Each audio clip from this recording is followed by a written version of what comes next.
పుట్టినట్టు, తల్లిదండ్రుల కలయిక వల్ల పుట్టినట్టుగా నాకు అనిపించట్లేదు.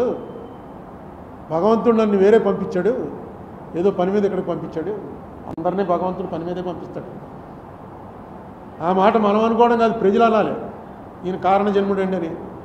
ఎప్పుడైతే ఆయనే అనుకుంటున్నాడో దానికి ఒక జబ్బు కూడా ఉంది సైకియాట్రీలో, మెగలోమానియా అంటారు. అంటే తనను తానని దేవుడి కింద భావించుకునేటువంటి జబ్బు అది.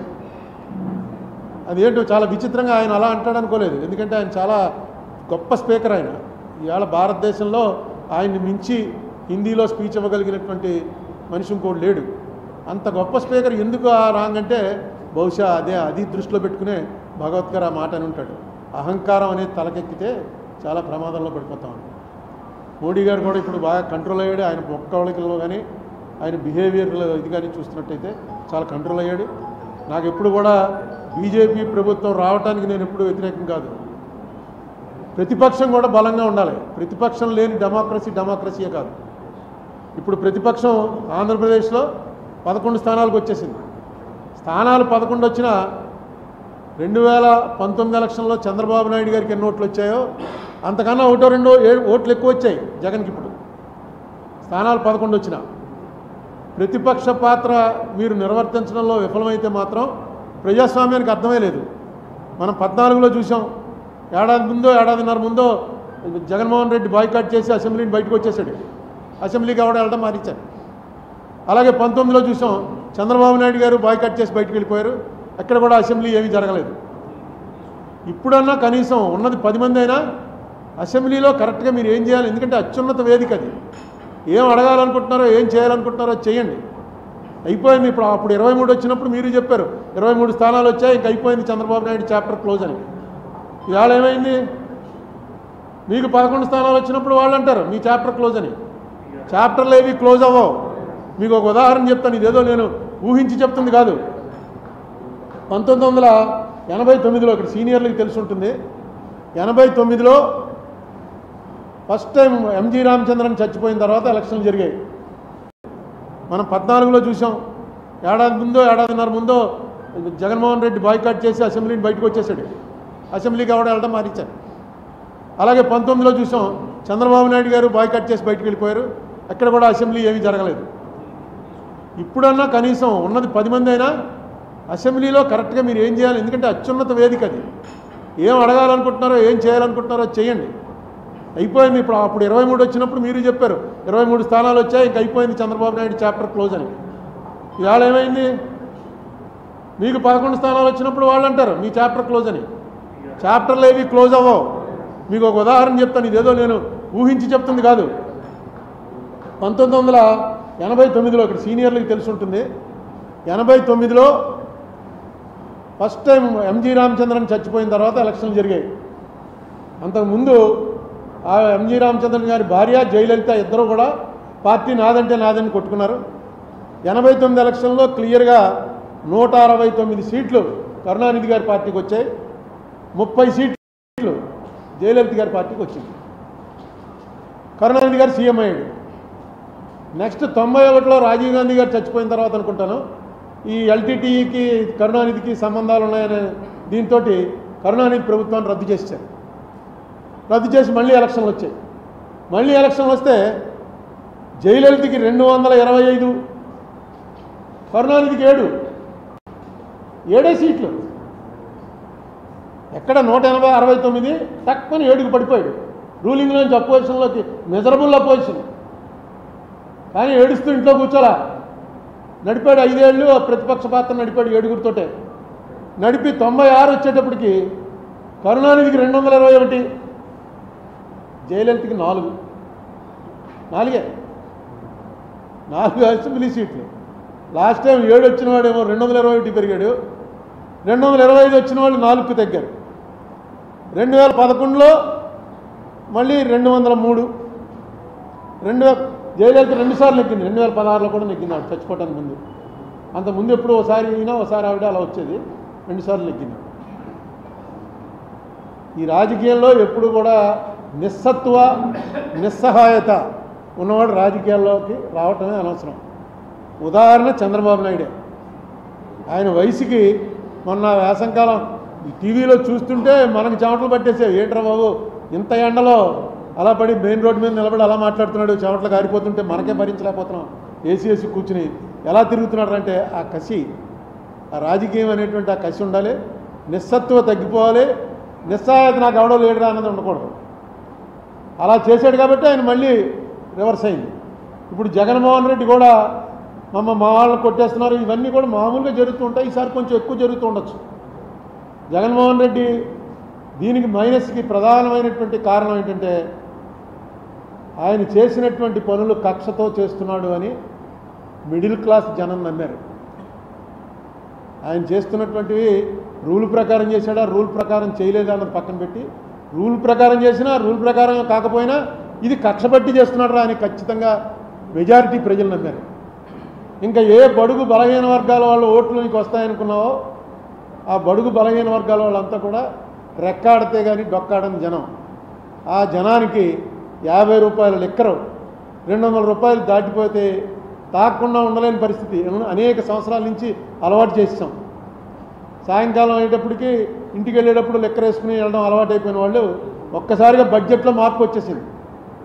మీరు ఇచ్చే ఎన్ని వేలు ఇచ్చారు, ఆటో డ్రైవర్కి ఇచ్చారు, తర్వాత చిన్న చిన్న పనులు చేసుకుంటున్న వాళ్ళకి ఇచ్చారు, 3000 రూపాయలు పెన్షన్ ఇచ్చారు, ఇవన్నీ కూడా కలిపి కూడా ఆ ఫ్యామిలీ బడ్జెట్లో తేడా వచ్చేసింది ఈ లెక్కర వల్ల. మీకు ఎలక్షన్లు పోవడానికి వాళ్ళకి డైరెక్ట్గా గవర్నమెంట్ తోటి సంబంధాలు ఉండవు. లాస్ట్ టైం కన్నా ఈవేళ బాగున్నావా లేదా, ఎవడు ముఖ్యమంత్రి ఎవడు ప్రధానమంత్రి, మామూలు పని చేసుకున్న వాళ్ళకి ఏమీ అది ఉండదు. ఉల్లిపాయ రేటు గురించి ఒక గవర్నమెంట్ పడిపోయింది ఢిల్లీలో, నా బహుశా 77లోనో 80లోనో ఉల్లిపాయ రూపాయి ఉండేది 5 రూపాయలు అయింది. అంతే, వాళ్ళకి ఉల్లిపాయ నిత్యావసర వస్తువు, తక్కువ ప్రభుత్వాన్ని దించేశారు. అలాగే ఇక్కడ సారా అన్నది ఎంత బలంగా పనిచేసిందంటే అది మొట్టమొదట పాపం ఫస్ట్ ఈ విషయం కనిపెట్టినవాడు ఎవడంటే స్టేట్ లెవెల్ లీడర్స్లో మన రాజమండ్రి ఆయన సోమవీర్రాజు లిక్కర్ రేట్లు ఎక్కువైపోయి 50 రూపాయలకి ఇస్తాం మేము వస్తే అని అంటే ట్రోలింగ్ చేసి తెగతిట్టేశారు సోమవీర్రాజుని. అదే చంద్రబాబు నాయుడు గారు డైరెక్ట్గా మీటింగ్లోకి వచ్చి చెప్పాడు 50 రూపాయలకే మీకు నాణ్యమైన లిక్కర్ ఇస్తాను మేము వస్తే అని. అది పనిచేసింది. సోమవీర్రాజు ఆ ముందే చెప్పాడు అది, ఎందుకంటే అతనికి ముందే వెలిగింది ఇది దీనివల్ల చాలా ఫ్యామిలీస్లో చాలా ఇబ్బందులు అయిపోతున్నాయి ఆర్థికంగా. తర్వాత ఇంకా చంద్రబాబు నాయుడు గారు చేయవలసిన 1-2 పనులు ఏంటంటే డీలిమిటేషన్ వస్తుంది.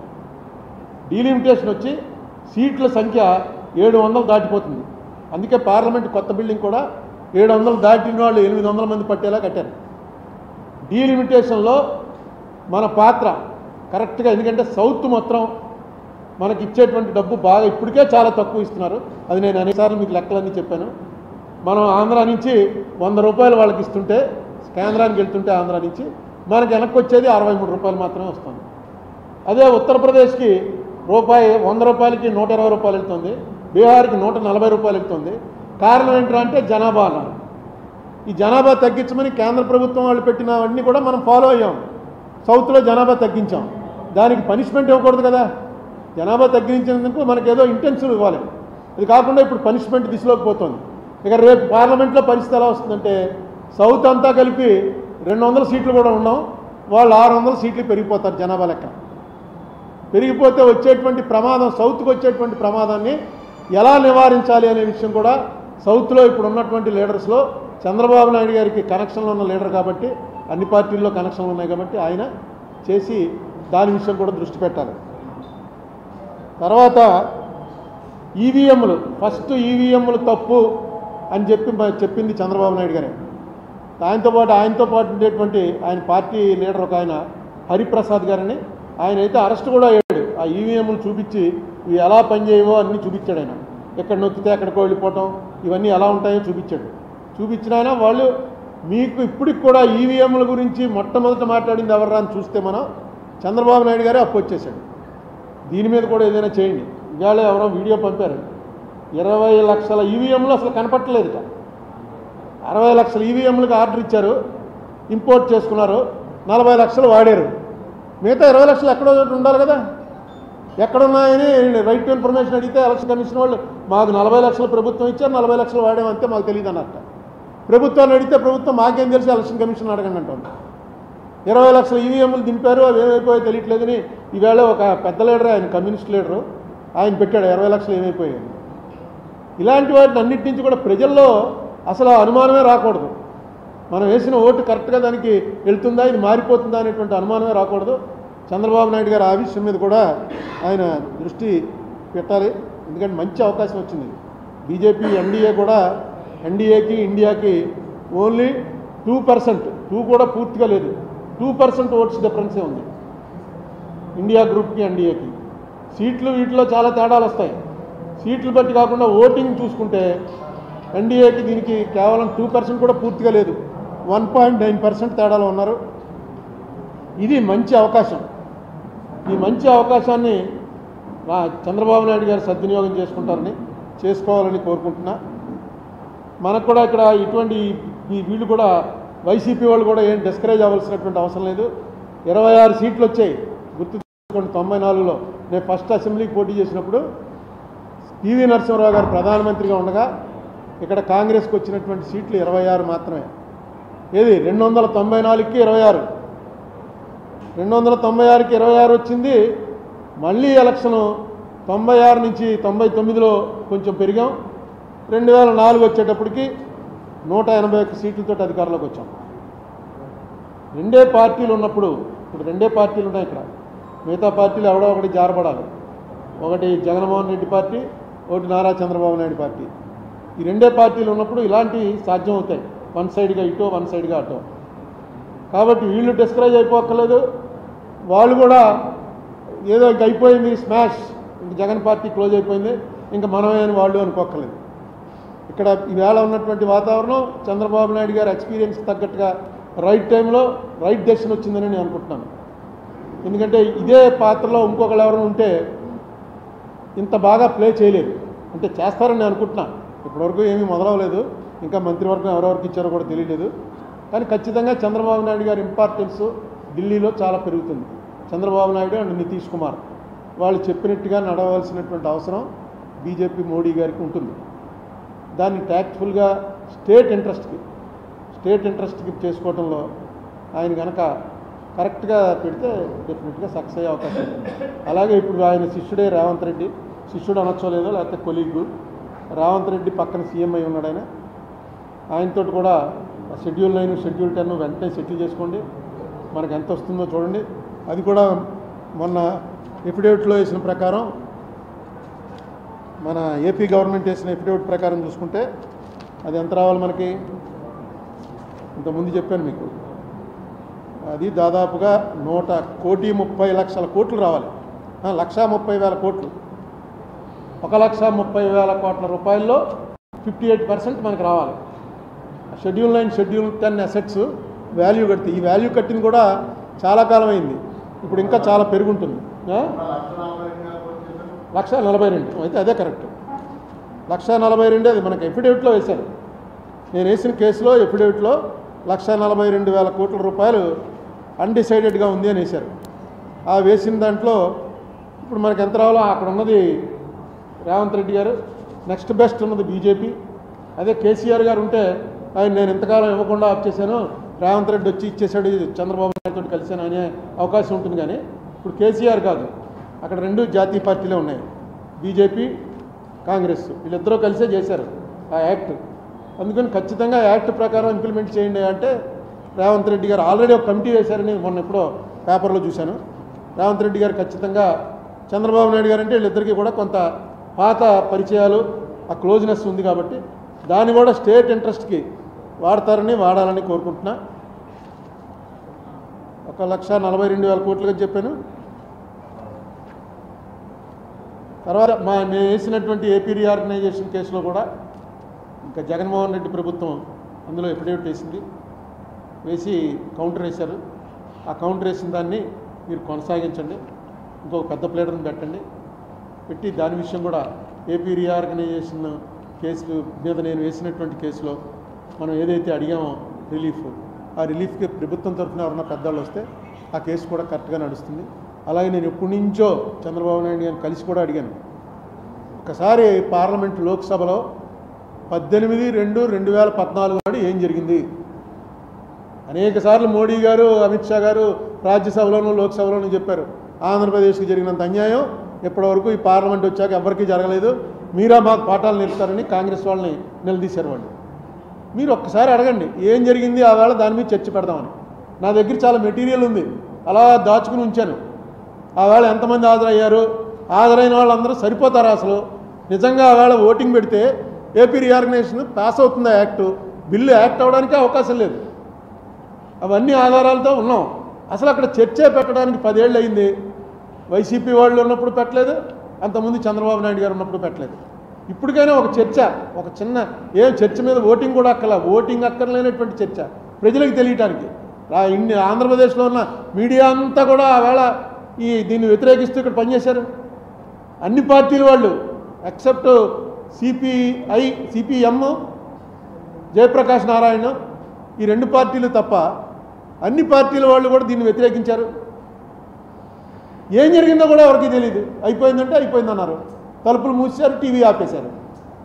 ఏంటి కారణం అన్నదాన్ని మీరు చర్చ పెట్టమంటే 10 ఏళ్ళ నుంచి జరిగిన దాని గురించి కనీసం ఓ పోస్ట్ మార్టం అన్నా చేసుకుంటే ఇలాంటి ప్రమాదాలు ఇక ముందు జరగకుండా ఉంటాయి. అదొకటి. ఇప్పుడు మీరున్న పొజిషన్కి మీరు రేపు పార్లమెంట్ సెషన్ స్టార్ట్ అవగానే నోటీస్ ఇస్తే బడ్జెట్ సెషన్లోనే జరుగుతుంది. బడ్జెట్ కూడా జూలై ఆగస్టులో ఉంటుందని ఏదో ప్రకటన వచ్చింది. రేపు స్వేరింగ్ అయిపోగానే ఓ నోటీస్ ఇప్పించండి. ఓ నోటీస్ ఇప్పిస్తే వెంటనే దాన్ని అడ్మిట్ చేస్తారు, చేసి దాని మీద ఒక చర్చ. ఎందుకంటే కాంగ్రెస్ వాళ్ళు ఉన్నారు అక్కడ, బీజేపీ వాళ్ళు ఉన్నారు. వాళ్ళిద్దరూ కలిసి ఏం చేశారు, ఏం అఘాయిత్యం చేశారన్నది ఇమీడియట్గా తేలుతుంది.